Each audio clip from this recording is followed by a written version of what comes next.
일꾼이라 오늘 말씀으로 하나님이 주시기 바랍니다. 충신과 간신의 차이는 객관성과 논리성의 여부에 결정이 됩니다. 간신은 어떤 사안에 대해서 객관성과 논리성이 결여되었으므로 불구하고 상관의 비를 맞추기 위해서 무조건 맞춤하지만 충신은 아무리 권리 없잖아 또 상관이라 할지라도 객관성과 논리성이 결여된다고 판단하면 맹실하지 않는 자를 일컫습니다. 그 결과 어느 공동체나 단체 내에 간신들이 많으면 그 공동체와 단체는 와해되고 말지만 충신들이 많으면 견고한 것이죠. 잠언서 25장 13절에 충성된 사자는 그를 보낸 이에게 마치 수수하는 날에 얼음 냉수 같아서 능히 그 주인의 마음을 시원하게 하느니라 라고 했습니다. 그런데 문제는 다 내 안에 충신과 간신이 공존하고 있다는 사실입니다. 바울은 내 안에 간신을 악이라고 일컬었고 내 안에 충신을 선이라고 일컬으면서 이렇게 노래합니다. 로마서 7장 24절에 오호라 나는 공부하는 사람이다. 이 사망의 몸에서 누가 나를 건져내라. 내 속사람으로는 선을 향하라오되 내 속에 있는 원치 않는 악이 나를 상다가 오는가 라고 이렇게 한탄했고 로마서 7장 15절에는 우리 주 예수 그리스도를 말미암아 하나님께 감사하리로다. 그런즉 내 자신의 마음으로는 하나님의 법을 육신으로는 죄의 법을 섬기노라 이렇게 노래합니다. 오늘 본문에서도 사도 바울은 고린도 교회에 보내서 쓰면서 내 안에 악에 속하는 간신을 예수 그리스도의 십자가로 죽이고 내 안에 선에 속하는 충신을 살려서 교회와 공동체 내에 충성된 일꾼이 되라고 권면합니다. 그러면서 오늘 본문 2절에 보니까 그리고 맡은 자리에 구할 것은 충성입니다 라고 그랬습니다. 사실 이 고린도 교회는 내부적으로 갈등과 대립이 깊은 그런 삼척투성인 교회였습니다. 교회 내에 바울파, 또 아볼로파, 그리스도파, 또 개바파 이 사파의 아주 심각한 대립으로 말할 수 없는 파벌 현상이 깊은 상태였습니다. 바울은 이런 갈등을 극복하고 하나가 되어 교회에 충성된 일꾼이 되어야 한다고 논리로서 고린도서 1장 13절에 형제들아 내가 주 예수 그리스도로 너희를 권하노니 다 같은 말을 하고 너희 가운데 분쟁이 없이 같은 뜻으로 온전히 합하라 라고 이렇게 권면합니다. 사실 요즘처럼 충성을 요구하는 시대가 없다고 봅니다. 나라 내에 있는 사들을 바로 경상도로 지역에 배치하겠다고 결정한 데 대해서 성난 바로 지역 주민들이 설득에 나섰던 나라민들을 감금 폭행했고요. 또 불란스에서는 극단 이슬람의 청년이 대형 트럭을 몰고 기관총을 난사해서 무려 수백 명이 죽고 수많은 사람들이 부상을 당하는 그런 대테러가 발생했습니다. 이런 일련의 사태를 보면서 우리 크리스찬들은 무엇을 보고 깨달으라고 하실까라고 하는 주님의 목소리를 들어야 할 시기라고 생각을 합니다. 이것은 두말할 필요도 없이 내 안에 간신을 죽이고 대신에 충신을 되살려 충성된 일꾼이 되한다는 주님의 바로 신호의 사인이라는 것입니다. 그래서 오늘 본문을 중심으로 몇 가지를 상고하게 되는데요. 첫째로 마땅히 하나님의 일꾼된 그런 본질적 근거에 대해서 말씀을 드리겠습니다. 오늘 본문 1절에 보니까 사람이 마땅히 우리를 그리스도의 일꾼이요 라고 말씀하셨는데 여기 일꾼이라는 말은 구경꾼이나 방해꾼과 달리 일을 열심히 하는 자를 일컫습니다. 하나님께서 이 땅에 우리를 보내신 이유는 열심히 일하고 돌아오라고 보낸 바로 사신들이죠. 일을 하는데 스트레스를 물론 받긴 하지만은 일이 없어서 삶의 무의미와 권태에 빠져 있는 것보다 훨씬 더 낫기 때문입니다. 주어진 이슈에서 열심히 땀 흘려 일하다 보면은 우리가 보람을 느끼고 또 삶의 의미와 또 생기가 넘쳐나게 됩니다. 그리고 참 깊은 잠을 우리가 잘 수가 있고요. 또 입맛도 좋고 또 건강도 바로 좋아지게 되죠. 사실 일을 저주라 일컫기 십상인데 범죄하기 이전에 하나님은 최초의 인간 아담과 하와에도 일거리를 주셨습니다. 그런데 일을 하되 어디에 포커스를 맞춰서 하느냐라고 하는 문제죠. 성경은 엄히 밝히 말씀하시기를 하나님의 영광을 위해서 일해야 한다고 권고하고 있는 것입니다. 고린도전서 10장 31절에 그런즉 너희가 먹든지 마시든지 무엇을 하든지 다 하나님의 영광을 위해서 하라 하고 그랬습니다. 직장에 다니는 것도 하나님의 영광을 위하는 것이고 또 장사나 사업하는 것도 물론이거니와 애기 낳고 키우고 공부하는 것도 역시 마찬가지인 것입니다. 갈라디아서 1장 10절에 이제 내가 사람에게 기쁘게 하랴 하나님께 좋게 하랴 사람에게 기쁨을 구하면 내가 지금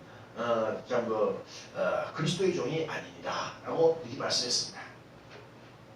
이번 사드 문제로 강대국의 눈치 살피느냐 정부에서 불가피하게 성급히 취한 그런 조치라고 생각을 합니다.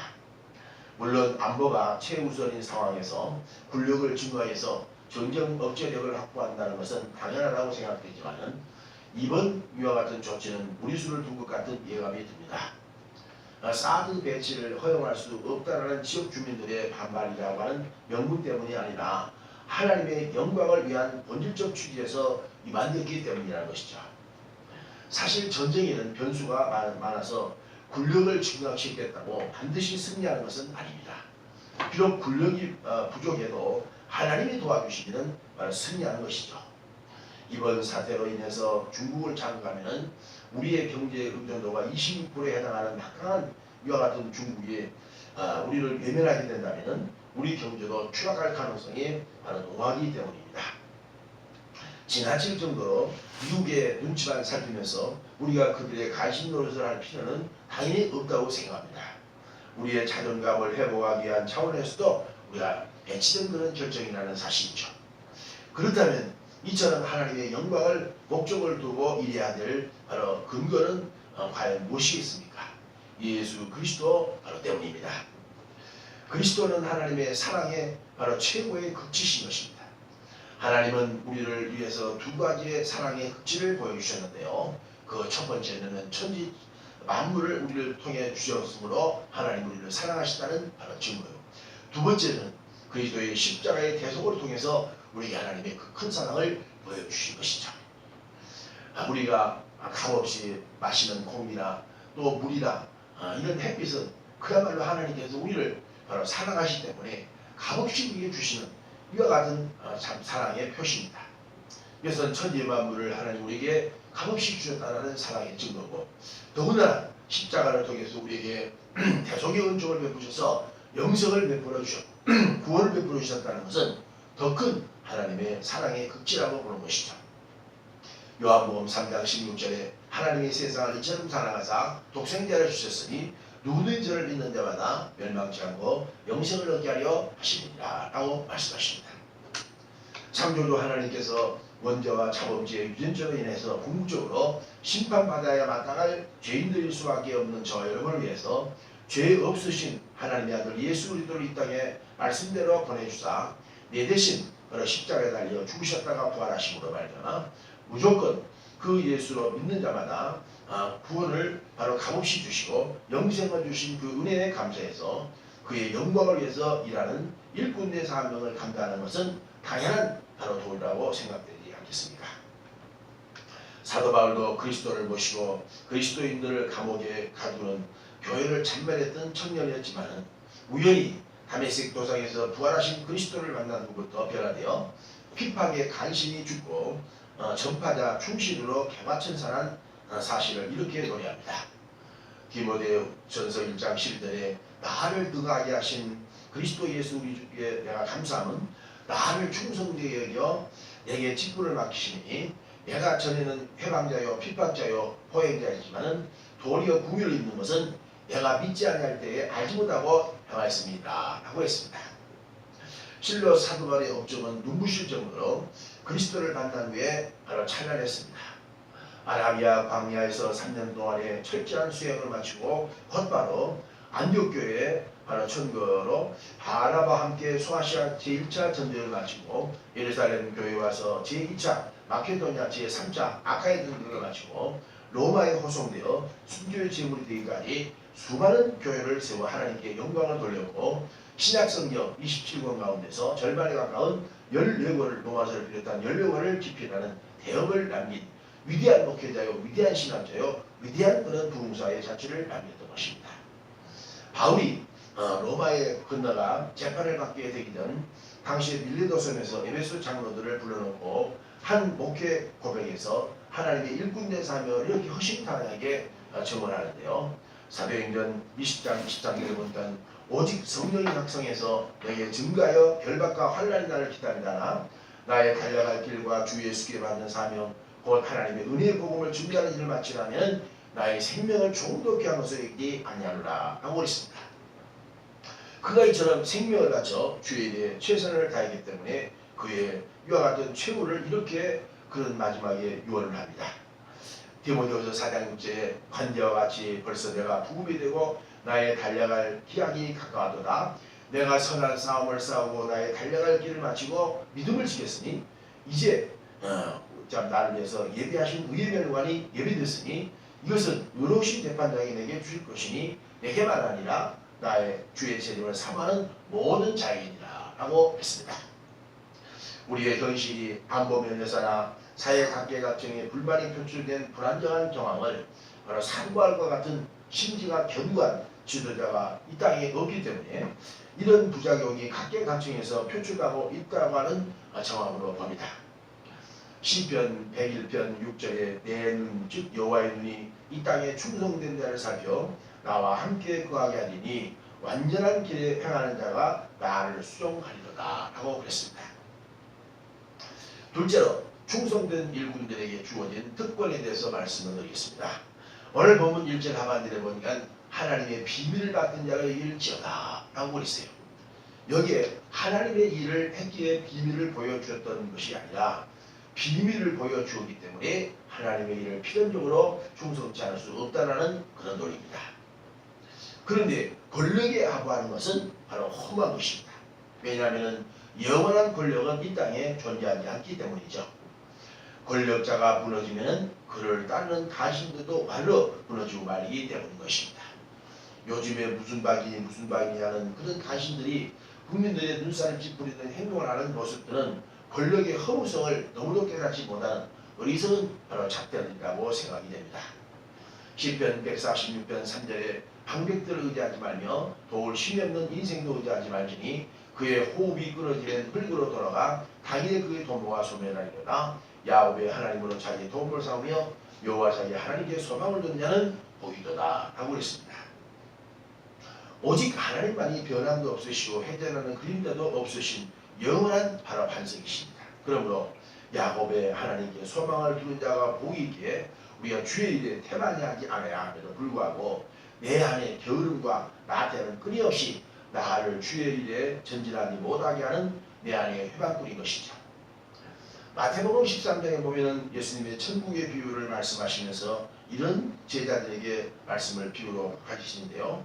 마태복음 13장 44절에 천국은 마치 밭에 감추인 포와 같은데 사람이 이것을 발견하며 숨고 기뻐 돌아서 자기의 소유를 팔아 그 밭을 사느니라 그랬는데, 이 말은 어떤 사람이 나흘같이 품삯을 받고 일을 하다가 갑자기 그 밭 가운데 보물 항아리를 우연히 발견한 거예요.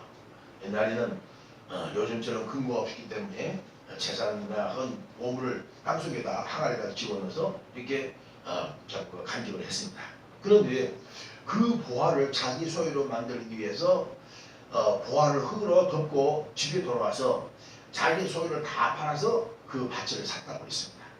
그 후에 그 사람은 자기 밭에 감추인 보화를 획득할 수 있었기 때문이죠.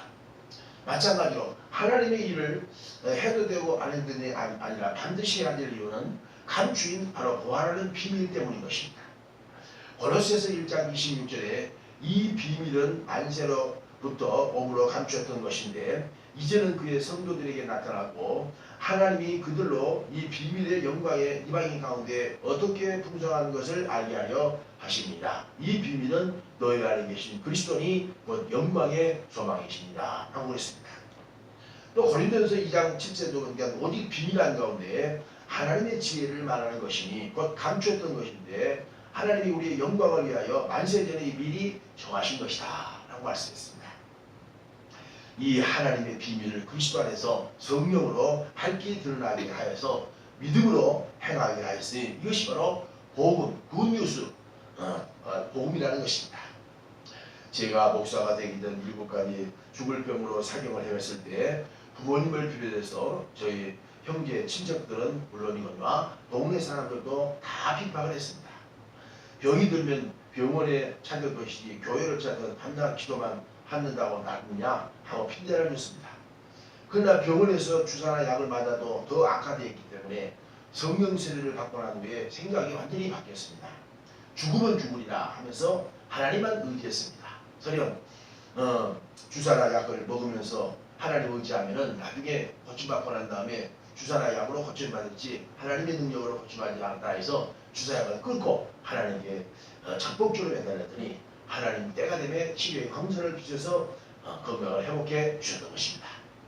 하나님의 비밀을 성령으로 깨닫지 못했던 예수님 당시에 바리새인과 서기관들에게도 가리우시고 오히려 성령으로 감추인 비밀을 깨닫고 예수님께 나와서 병을 고치고 능력을 취해냈던 사람은 당시에 천한 세리들과 장기들이었던 것을 우리가 보게 됩니다. 예수님 마태복음 11장 25절에 그때 예수께서 하라되 천지의 주제신 아버지여 이것을 지혜롭고 슬기 있는 자들에게는 숨기시고 어린아이들에게 나타나심을 감사하리다. 올소이다. 이것이 된 것이 아버지의 뜻입니다. 라고 이렇게 참 기도했습니다. 그런데 감추인 비밀의 부하가 과연 무엇이라고 생각하십니까? 그것은 교회, 즉 에클레시아, 헬라어로는 교회라고 하는 것입니다. 구원받은 성도들이 교회를 위해서 충성해야 될 이유는 교회는 그리스도의 피로 산 그의 몸이기 때문입니다. 에베소서 1장 23절에 교회는 그의 몸이니 만물 안에서 만물을 충만케 하시는 자의 충만이니라 라고 있습니다. 사도 바울은 한모섬에서 부활하신 예수 그리스도를 증언하시기를 그 예수님은 충성되고 참된 증인이시라고 계시록 3장 14절에 언급했고요. 사도 바울도 역시 하나님의 이와 같은 집에서 모세는 사람으로 충성했지만 그리스도는 모세보다 한 차원 업그레이드된 아들로서 충성했다고 히브리서 3장 5절 6절에 언급했습니다. 그리스도의 발자취를 따라 그의 제자들은 한결같이 충성했거니와 사도 요한은 소아시아 일곱 교회 특히 버가모 교회에 대해 한 충성된 자를 선거했는데 그가 다름 아닌 안디바라고 하는 청년이었습니다. 그는 주님 돌아가신 후 300년 후에 버가모 교회 집사였는데 성경은 이렇게 정언합니다. 계시록 3장 13절에 네가 어디 사는 것을 아노니 거기는 사탄의 의가 있는 데라 네가 내 이름을 굳게 잡아서 내 충성된 증인 안디바가 너희 가운데 곧 사탄에 거하는 곳에 죽임을 당할 때에도 나를 믿는 믿음을 저버리지 아니하였노라. 그 우상이 극심하고 사탄이 득실거리는 그 상황 속에서도 끝까지 주님을 버리지 않고 하나님께 충성한 안디바를 부활하신 주님은 사도 요한을 통해 갖고 천구하신 것을 보게 됩니다. 그런데 문제는 현대 교인들이 바로 그리스도의 비밀의 부활을 일컫는 교회를 위하여 일을 태만히 하고 있다는 심각한 문제입니다. 마태복음 21장에 보면 예수님께서 두 아들의 비유를 들면서 이렇게 가르치셨습니다. 한 집에 두 아들이 있어 아들에게 예 오늘 포도원에 가서 일을 하라 하니까 대답하기를 예 하겠습니다 해놓고 하지 않았습니다. 그런데 둘째 아들에게 너도 역시 동일하게 좀 가서 일을 하라고 그랬더니 못 가겠습니다 라고 해놓고는 공공이 생각해보니까 자식된 도리로 아버지 말을 거스리는 것은 도리가 아니라고 해요. 나중에 깨닫고 포도원에 가서 일을 했다고 했습니다. 이 비유는 받아들인 유대인들에게 기대를 걸고 요구했던 하나님은 실망했지만은 둘째 아들은 못 가겠습니다 해놓고는 나중에 깨닫고 돌아간 이 둘째 아들 이방인들을 통해서 오히려 하나님은 이 복음을 전 세계에 전파하게 하시려는 하나님의 경륜의 섭리를 나타내셨다는 것입니다. 현재 서방 세계에서 전개되고 있는 아이스 테러의 심각성을 또다시 지난 주간에 프랑스에서 여실히 보여줬죠. 그런데 앞으로 이런 테러가 일어날 수밖에 없는 근본 원인을 깨닫지 못하고 미봉책만 사용하고 있다면 테러는 결코 종식되지 못하고 더 포악하고 극단화될 수밖에 없는 것이죠. 사실 우리가 불란서라고 하면 서방세계에서 복음을 먼저 받아들였던 마라들인 것입니다. 그런데 그들이 주의 일을 등한시하고 군력만 증강시키고 있으니 하나님이 인간의 한계를 깨닫고 하나님의 교회에 충성하라는 그런 사인인 것입니다. 사실 과거 미국과 서구라빠의 교회를 통해서 한국 등 아시아에 교회를 세우고 복음을 전해준 못자리 역할을 성실히 행할 때에는 불란서가 전 세계를 호령했던 그런 나라였습니다. 그런데 영국도 역시 이번에 브리티시의 몰락의 길을 걷고 있는 것이 프랑스의 테러의 몸살을 앓고 있듯이 주의 일을 태만히 따라이라는 그런 명백한 분석이죠. 예레미야서 48장 10절에 주의 일을 태만히 한 자는 저주를 받을 것이고 자기 칼을 금하여 피를 흘리지 아니하는데도 저주를 당할 것이다 라고 말씀하셨습니다. 우리도 역시 동북아 평화를 결정적으로 무너뜨리는 사드를 선택한 것도 나라의 안보를 바로 인명을 파괴시키는 막강한 무기나 핵에만 의존하겠다고 하는 발상 자체가 반기독 정서요 하나님의 영광을 가리는 그런 모독행위인 것이죠. 시편 33편 16절에 많은 군대를 구원하는 왕이 없고 용사가 심커도 스스로 구하지 못하는가 라고 했으며 잠언서 21장 31절에 사울나를 위해서 마병을 예비하거니와 이기는 여호와께 있느니라 라고 말씀하셨습니다. 우리가 하나님 영광을 위해서 하면 어떤 명하든 굴력이 없어도 승리하게 하실 것이지만 하나님을 참 반기독적인 정서로 영광을 도외시한다면 아무리 우리가 싹을 배치해도 우리의 명하던 안보는 위태로울 수밖에 없다는 사실입니다. 셋째, 하나님의 일꾼에 충성된 범위에 대해서 말씀을 드리겠습니다. 오늘 본문 2절에 보니까 그리고 맡은 자들이 구할 것은 충성이니라 라고 말씀했습니다. 여기 맡은 자라는 헬라의 원학적 해석을 보면은 배에 노를 젓는 자라는 그런 뜻입니다. 옛날 배들은 오늘날 배처럼 동력으로 바다를 항해했던 것이 아니라 사람이 인력으로 손으로 져서 항해를 했습니다. 그러므로 선장의 말만 듣고 노만 적으면 전쟁이나 물건을 날 수 있는 능력을 바로 효과적으로 사용할 수 있었던 것입니다.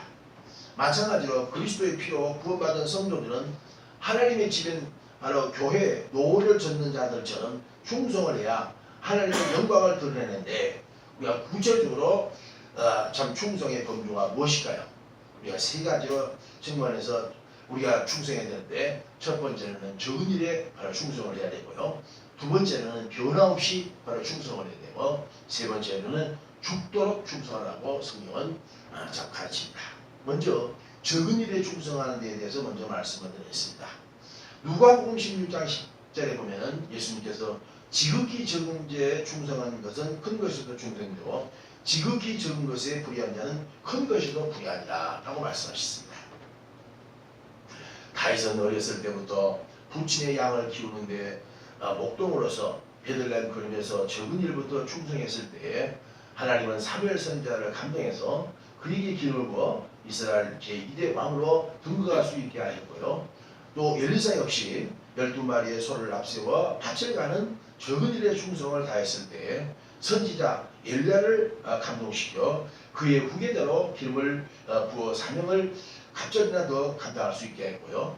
베드로라고 하는 이와 같은 예수님의 수제자들 역시 7명의 그의 제자들 역시 갈릴리 바다에서 열심히 그물을 던져 고기를 잡고 있는 그 충성들을 살펴보신 후에 예수님이 전격적으로 들어주셔서 사도로 이렇게 삼으셨던 것을 보게 되고 그 외에도 모세도 호렙산 떡이라는 불꽃 가운데 당시 하나님을 만나게 된 것이 양을 치고 있을 때 그 열심히 일하는 그 적은 일에 충성하는 모세를 하나님 들어서 이스라엘의 영도자로 삼으시고 하나님의 영광을 드러나신 것을 보게 됩니다.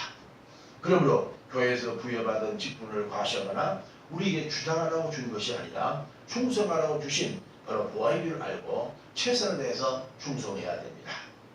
마태복음 25장에 보면은 예수님의 비유 중 달란트의 비유가 있는데요. 주인이 먼 날을 갈 때 세 종을 불러놓고 각각 한 종에게는 2달란트, 또 다른 한 종에게는 5달란트, 2달란트, 1달란트, 또 5달란트를 각각 그 재능대로 주었습니다.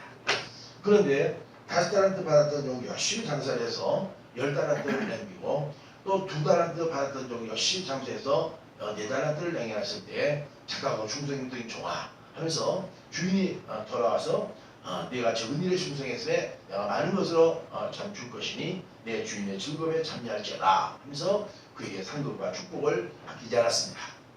그런데 1달란트 받았던 종은 주인이 준 달란트를 땅속에다 묻어놓고 주인이 올 때에 이제 본전과 변인을 갚으라고 하니까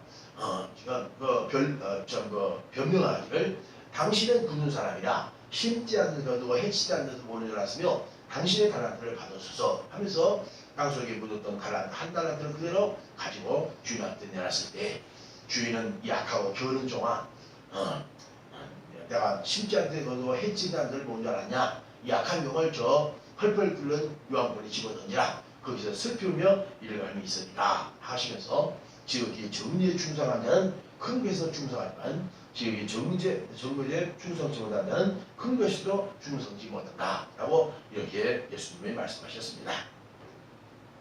우리의 회복된 의식 중 결정적인 하나를 든다면 대방에만 눈동을 들고 있다는 것이죠. 그러나 이 땅에 대방은 별거 없습니다. 서는 대방을 쳤다 할지라도 결국은 쪽박일 수밖에 없는 거리죠. 한 걸음씩 한 걸음씩 스텝 바이 스텝으로 전진하여 하지 않고 대방에만 눈입은 우리의 낡은 정치권에서부터 변화가 바로 돼야 된다고 생각을 합니다. 다음으로 변함없이 충성해야 됩니다. 주전 8세기경 선지자 엘리야 시대 때에 북이스라엘 7대 아합은 그의 왕후 이세벨 때문에 하나님을 버리고 우상을 바라성했습니다. 그 하나님의 진노로 이스라엘 땅에 3년 6개월 동안 비가 오지 않은 극심한 가물을 겪게 됐던 것입니다. 그런데 아합 왕의 도움을 받아 가뭄의 원인이 갈명산에서 불을 냈던 신만이 하나님을 당시의 왕후 이세벨을 섬긴 바알과 아세라를 우상을 바로 확연하게 보여줬던 것입니다. 그래서 바알과 아세라를 섬겼던 당시의 아합 왕과 그의 왕후 이세벨의 이와 같은 거짓 종교임에 분명하게 드러나고 상대적으로 하나님은 하늘에서부터 엘리야의 기도를 들으시고 불을 내리기 때문에 하나님만이 참신이다 라고 하는 사실을 확연하게 보여주자 엘리야 선지자는 당시의 거짓 무당들과 그리고 점쟁이들을 850명의 바알과 아세라의 이와 같은 거짓 문도들을 다 목잘라 죽이고 그리고 기도할 때 비로소 피를 내려주었던 것입니다. 그러나 어리석은 왕후 이세벨은 깨닫지 못하고 자신의 선지자를 죽였다는 이유로 엘리야 선지자를 공권력을 동원해서 죽이겠다고 보복의 칼을 휘두르고 죽이게 합니다. 이 어떤 정황에 엘리야는 도망가서 당시 이세벨의 칼날을 피하여 저 북경으로 부엘세벨까지 도망쳐 로뎀 나무 밑에서 죽기를 구하고 있었던 것입니다. 그때 하나님은 엘리야에게 찾아오셔서 가마귀를 통해서 먹이시고 깊이 잠에 들게 한 다음에 그를 이렇게 이루하십니다. 내가 너를 위하여 바알에게 무릎을 꿇지 아니한 사람 7천을 남겨두었다 라고 이렇게 말씀하신 거예요. 당시에 엘리야 한 사람만 그 악의 한 거에서 했던 것 같더니 엘리야의 7천여 명의 바알에 무릎을 꿇지 않은 사람이 있었다고 그랬습니다. 몸서리치는 왕후 이세벨의 무자비한 휘두르는 칼날 앞에서도 변함없이 충성했던 엘리야 선지자를 비롯한 7천여 명의 하나님의 사자들 때문에 하나님의 공의는 바로 성취됐던 것이죠. 어떤 조건이나 여건이라는 핑계를 내세워서 자지우능한다면 결코 하나님은 기뻐하시지 않습니다. 우리가 선지자 다니엘을 보십시오. 그는 변화무쌍한 정계에 입문했음에도 불구하고 그의 백절불굴의 의지와 신앙으로 바벨론과 그리고 메데 파사제국과 그리고 파사제국의 3대에 걸쳐서 국무총리로서 역할을 효과적으로 수행했던 충성스러운 바로 일꾼입니다. 물론 그를 시기하고 미워했던 간시들 때문에 그가 오해를 정치적 신앙적으로 받아서 결국 사자굴 속에 던져 죽음을 당할 위기에 봉착을 했었습니다. 그러나 그는 요동하지 않았습니다. 그 결과 굶주린 사자굴에 던짐을 받았지만은 그 결과 어떻다고 했습니까? 다니엘서 6장 22절에 보면 하나님이 이미 그 천사를 보내서 사자들의 입을 봉하였으므로 사자들이 나를 상함이 아니하였사오며 나의 무지함이 그 앞에 명백함이니라 라고 그랬습니다. 결국 사자의 굶주린 사자굴 속에 구출받은 이제 다니엘을 재건했고 왕이 당시에 다니엘을 조종한 간신들을 그 사자굴 속에 집어던졌더니 성경에는 그가 사자굴에 닿기도 전에 사자들이 그를 움켜서 그 뼈까지 부수러 들였더라고 다니엘서 6장 24절에 증언을 했습니다. 요즘 검찰이고 경찰이고 어떤 그런 사건에 편성되어 불러갈지라도 충성된 자는 두려울 것이 없다라는 그런 논리죠. 그래서 잠언서 13장 17절에 악한 사자는 재앙에 빠져도 충성된 사실은 양약이 되느니라 하고 말씀하셨습니다. 특히 다윗 통치 시대 때 당시에 아이도벨이라고 하는 이 다윗의 장인이 있었습니다. 그는 밧세바의 아버지로서 이 다윗은 당시에 그의 장인 아이도벨을 특별한 그런 것 같은 정치적인 요직에 이렇게 앉혀서 다윗을 잘 보좌하도록 그렇게 유임을 했습니다. 그런데 다윗이 당시 압살롬의 이와 같은 반란에 의해서 피난 생활을 할 수밖에 없는 그런 상황 속에서 이 아이도벨은 마음이 변심을 해갖고 다윗을 섬기지 않고 압살롬이라고 하는 그런 반역자 구데타의 군에 가담을 하게 됩니다. 그래 결국 다윗을 배신하고 그 구데타 군에 가담한 압살롬의 군대에 나중에 쇠잔하게 됐을 때에 자기가 위기를 느껴 결국 자살로 그의 종말을 보였던 그런 간신의 나의 이와 같은 최후의 비참한 모습을 우리에게 확연하게 아이도벨을 통해서 가르쳐주는 사건이 사무엘상에 기록되어 있음을 보게 됩니다. 지금처럼 날씨가 교회에 나오기에 여간 짜증스러운 이유를 내세워 교회 출석을 거여가길 마련할 것입니다. 실직하기 전에는 직분을 잘 감당했지만은 실직한 후에는 직분을 감당을 포기해서도 안 되는 것입니다. 병들 때에는 기도가 심했지만 건강을 회복한 후에 기도를 중단해서도 안 되는 것입니다. 이것이 다 변심인 것입니다. 젊었을 때는 열심히 전도했는데 늙었다는 핑계를 내서 전도를 포기해서도 안 되는 것입니다. 이사야서 26장 3절에 주께서 심지가 견고한 자는 평강의 평강으로 지키시니 이는 자가 주를 의지함이리라 라고 그랬습니다. 에베소서 6장 20절에 우리 주 예수 그리스도를 변함없이 사랑하는 모든 자에게 은혜가 있을지어다 라고 해서 변심을 부리지 말고 변함없이 충성을 하는 것을 하나님의 은혜를 주시는 첩경이라고 말씀하신 것이죠. 세 번째로 죽도록 충성해야 됩니다. 계시록 2장 10절에 죽도록 충성하라 그러면 내가 생명이 되는 것을 내게 주리라 그랬습니다. 사실 소중한 생명을 아깝다고 하지 않고 진리 사실을 위해서 초기같이 바친다고 하는 것 자체가 녹록지만은 않습니다. 그럼에도 불구하고 앞서간 우리의 신앙의 선진들과 순교자들은 복음의 비밀을 간직하기 위해서 죽음도 불사하고 두려워하지 않았던 것입니다. 지금부터 550년 전 임진왜란 때 그 기나긴 일본과의 7년 전쟁에서 일본에 승리한 것은 당시의 충신 이순신 때문이었습니다. 그는 파죽지세로 공격해온 일본의 300척의 군함을 비단 12척의 이와 같은 노후한 선박으로 군함으로 물리친 명장이었습니다. 물론 그 당시 임금을 비롯한 간신들은 불가능할 것이라 예측과 달리 명랑해전에서 그는 장렬한 이와 같은 승리를 하고 전사를 했습니다. 그가 절대적으로 불리한 전쟁에서 승리할 수 있었던 원천은 다름 아닌 즉사필생이요 즉생필사라. 즉 한마디로 말하면 죽고자 하는 자는 살고 살고자 하는 자는 죽는다 라고 하는 철학이었습니다.